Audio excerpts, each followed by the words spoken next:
Item number 3 is a public hearing item. Mrs. Doctor. Thank you, Mr. Mayor Pro Tem. I move that Resolution 2008-142 requesting support for fiscal year 2009 Rural Tourism Development Grant Program, or also known as RTDGP, be approved. Second. It's been moved and seconded. Staff briefing. I have Mr. Brush. You don't look like Mr. Brush. He has the next item. He's got the next item. Okay.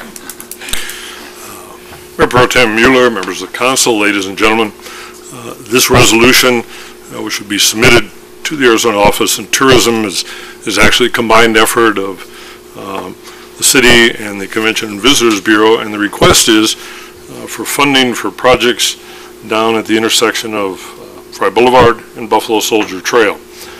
As you know, in 2006, I believe it was, that we got funding which paid for the walls and the signs that were located there in the same vicinity, and as part of the ongoing implementation of the West End Plan and the continuing city efforts to bring improvements to this area, this grant for $50,000 requests money for 3 projects in the particular area. The first project, shown here, would actually be requesting funding for a mural, if I can get this drawing over here, for a mural on the Quest building, which is located, of course, north of Fry Boulevard here.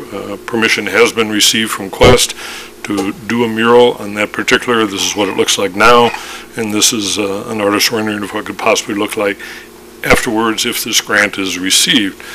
The second project that funding would be requested for is to improve the crosswalks in this particular intersection. As you know, the walls have been placed here along with the signage.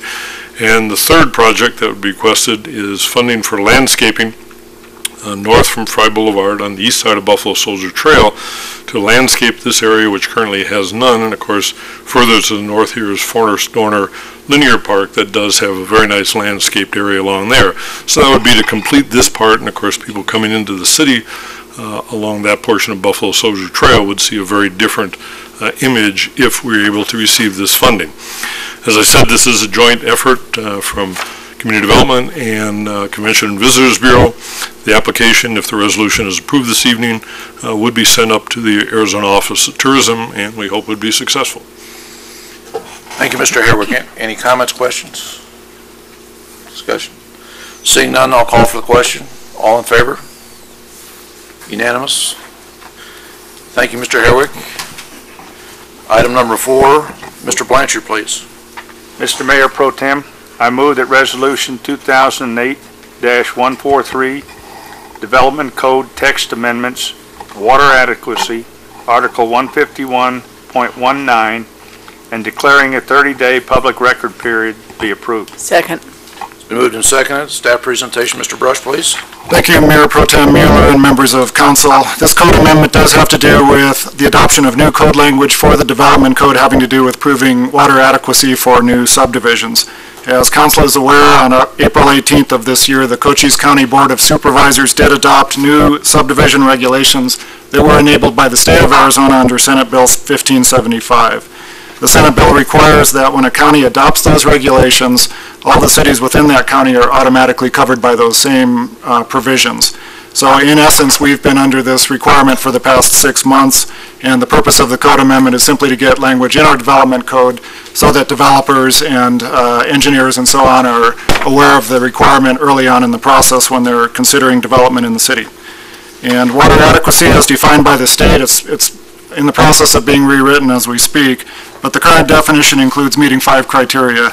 There has to be physical availability of water for 100 years, and currently the depth to water cannot exceed 1,200 feet after 100 years of pumping. The average depth of the wells in Sierra Vista is between 200 and 400 feet. Number 2, there has to be legal availability of water for 100 years. Number 3, there has to be continuous availability for 100 years. Number 4, there has to be the financial capability to construct any necessary water systems. And lastly, there has to be sufficient quality of the water supply. So the following actions are required as part of this development code update. When a plat is submitted, the developer would have to include a copy of the application submitted to the Arizona Department of Water Resources, ADWR. And then secondly, the mayor and city council cannot approve a final plat until either ADWR has determined that there is an adequate water supply for the subdivision, or the subdivider has obtained a written commitment of water service for the subdivision from a water company. And then lastly, the final plat has to include a note stating that ADWR has issued the determination of water quality. There are some possibilities for vesting subdivisions included in the provisions, and for the purposes of meeting the definition of a subdivision, the applicable definition is the county's definition, which is 6 lots or more, with one lot being less than 36 acres, as opposed to the city's more stringent definition of 4 lots or more. The regulations do apply to both commercial and residential subdivisions, and Planning and Zoning heard this item on September 16th, and their main discussion included consideration as to whether the 3 primary water companies in Sierra Vista are going through the process of having their water company certified, which would then cover any subdivision within that company area. And the only one, to our knowledge, that's doing that currently is PDS Water. That's Castle and Cook, having to do with the Tribute development area. So it's in their interest to get that done, but the other 2 water companies, to our knowledge, have not started this process. So this resolution before you tonight just declares a 30-day public record to obtain input regarding this proposed code amendment. Thank you, Mr. Brush. Any questions or discussion? Mr. Brush? Seeing none, all in favor? Unanimous. Thank you. No opposed. Next item is item number 5. Dr. Johnson, please. Thank you, Mr. Mayor Pro Tem. I move that Resolution 2008-134, Intergovernmental Agreement with Cochise County to establish an Enterprise Zone Commission, be approved. Second. It's been moved and seconded. Mr. Patuchik. Mayor Pro Tem Mueller, members of the council, what you have before you is an IGA with Cochise County to establish an Enterprise Zone Commission. This has been in place for a while and has been fairly inactive. Cochise County has recently asked us to take a look at that in hopes of reinvigorating their Enterprise Zone initiatives that they have. You have a map that basically shows the entire county as an enterprise zone. And we had our former EDF director was a member of that commission, but it was fairly inactive. So in an effort to get this going again, they've asked us to enter into this IGA. So I suspect that there will be a resolution before you appointing somebody then to that commission once this gets off the ground. If you have any other questions, try to answer them as best I can.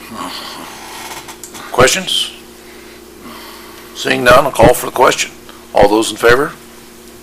Opposed? None? Vote is unanimous. Let's see.